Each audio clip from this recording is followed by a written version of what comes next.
Photographic memory isn't a gift, it's a learned skill, and I can teach you. In this video, I'll show you how to remember literally everything with the exact exercises and memory techniques used by the so-called prodigies, and then I'll prove it by memorizing an entire shuffled deck of cards in under 10 minutes. And if I can't practice what I preach, I'm officially a fraud and I'll delete my channel and apply to McDonald's. Deal?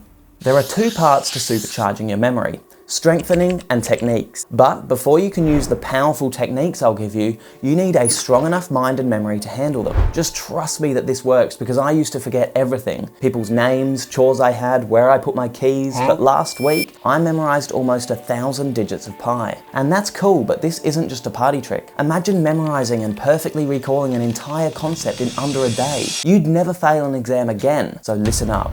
I found a daily exercise that revolutionizes your ability to recall information. Just 5 to 10 minutes each day before bed is all it takes. But first, your brain health is #1 priority, and we're optimizing everything here. So add these foods to your diet: omega-3s from fish and nuts, antioxidants from berries and dark chocolate, and protein, because pushing your brain uses neurotransmitters which are built with amino acids. Also, exercise and get 8 hours of sleep. Enough said. Now let me give you the simple daily exercise that revolutionized my memory capabilities. Every night before bed, I want you to recall your entire day. You're gonna start off pretty bad, so let me break this into 4 weekly stages. Week 1, journal your day. Each night before bed, recall your day in as much detail as you can and write it down. This will stimulate your memory and recall abilities without challenging your visualization just yet. Week 2, no more writing. Just recall basic parts of your day and paint the pictures in your mind. This will begin to strengthen your visualization abilities, which will be super important later on when we get to the techniques. Week 3, more detail. Let's say last week you could remember your day roughly by the hour. Now half it. Push your mind. Recall finer details like every half hour or 20 minutes, and recall it as a video playing in your mind.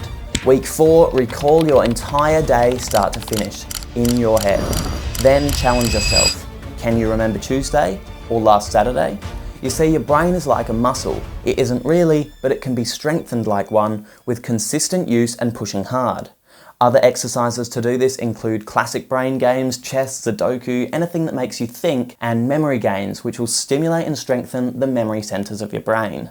Congratulations, your memory strength stats are maxed out. You now have enough XP to learn your special abilities, techniques that will skyrocket your ability to store endless information. Let's start with the least interesting technique that you probably already do, active recall, but with a twist. And to properly understand this method, it helps to know how your memory works, and more specifically, why everything goes in one ear and out the other. It all comes down to one simple question: are you paying attention? See, there are 3 stages of memory. Everything you consume hits your sensory memory, but this stage is strict. Almost everything is completely discarded, forgotten forever in about 2 seconds, unless you pay attention. The act of paying attention pushes it to short-term memory, and this is where active recall comes in. Because if you want to move it to long-term memory, which you do, you have to encode and rehearse it, essentially telling your brain, I'm gonna need this information in the future. The best way to do this is by passing it through as many systems as possible, like visual, language, motor skills, etc. That's why my method, which helped me memorize the first 200 digits of pi, is see it, say it, write it, recall it. Don't worry, this is nowhere near enough to help me memorize a deck of cards. I've got a way stronger strategy to come. My channel is on the line, remember?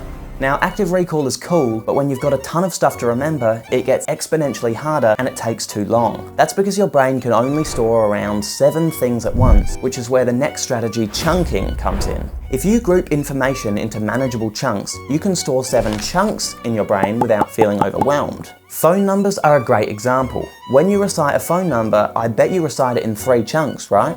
I'll use 10 digits of pi as an example. Now this isn't 8, 9, 7, 9, 3, 2, 3, 8, 4, 6. It's 8, 9, 7, 9, 3, 2, 3, 8, 4, 6. When it's split into 3 chunks, I essentially only need to recall 3 units rather than 10. It's like zipping the information in your brain. To use this in studying, you could group information by the topic, year, etc. This will significantly reduce the mental load of memorizing hundreds of facts. Now, this is what you've been waiting for. The technique that makes your memory feel photographic.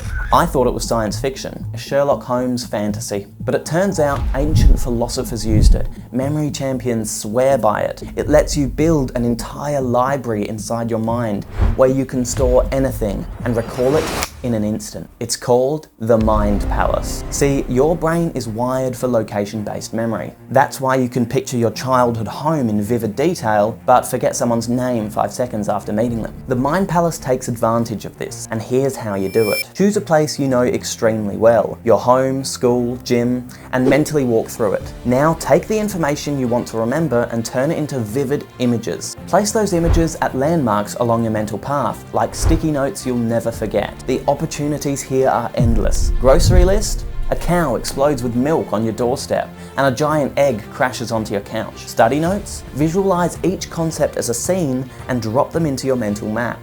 This is so powerful because you're not forcing your brain to remember new data, you're hijacking memories that are already burned into your mind and attaching new ideas to them. This is how you become photographic, and I'm gonna prove it. Because I'm not just some internet yap god, I practice what I preach. I'm going to attempt to memorize the exact order of a shuffled deck of cards in under 10 minutes. If I fail, I beg you to unsubscribe, block me. Even better, I'll delete my channel. But if I succeed, all I ask is you subscribe. Deal? So now the deck is completely shuffled. I have 10 minutes on the clock, and I'm going to attempt to memorize every single one of these cards. While I memorize this deck, here's the strategy and how I prepared. Before the challenge, I gave every single card its own character. Someone I know, or someone super familiar like a celebrity or superhero. Hearts were family and friends, diamonds were celebrities, clubs were athletes, and spades were fictional characters, which ended up being mostly Doctor Who characters because, yeah, I'm a nerd. For each suit, the king and queen were just the most obvious people that fit the category, like my dad and my mum for hearts. The jack was always someone actually named Jack, and for the numbers, I used a phonetic trick called the major system to turn each number into a letter and chose a person I know whose name starts with that letter. Finally, I gave each character their own action and object, something iconic to them. So my dad, the King of Hearts, was riding his motorcycle, and Katy Perry was flying to space on a rocket ship. Now here's the trick. As I go through the deck, I take 3 cards at a time and turn them into a scene. The first card is the person, then the action, then the object. Then I drop that scene into a familiar location in my mind, my mind palace. By the end, it's filled with a bunch of wild, unforgettable scenes, and each one tells me exactly which cards are in the deck. Here we go. 2 of spades. 8 of spades. King of clubs. 6 of spades.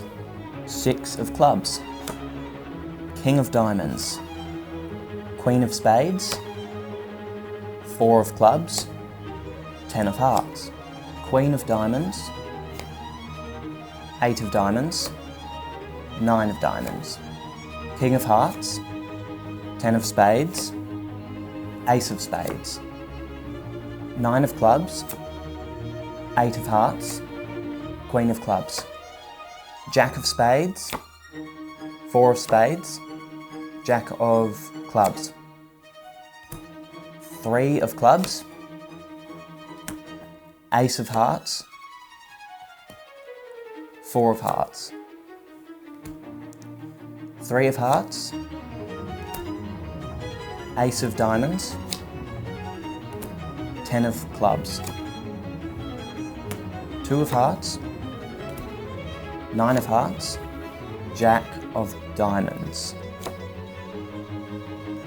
4 of diamonds. 5 of clubs. 3 of diamonds. 7 of hearts. 2 of diamonds. Queen of hearts. 8 of clubs. Ace of clubs. 7 of diamonds. King of spades. 5 of diamonds. 5 of hearts. 10 of diamonds.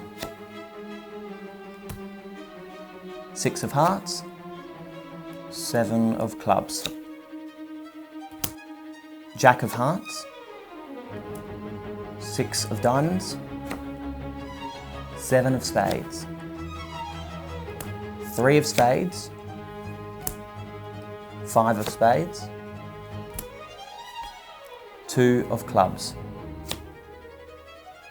And finally, 9 of spades.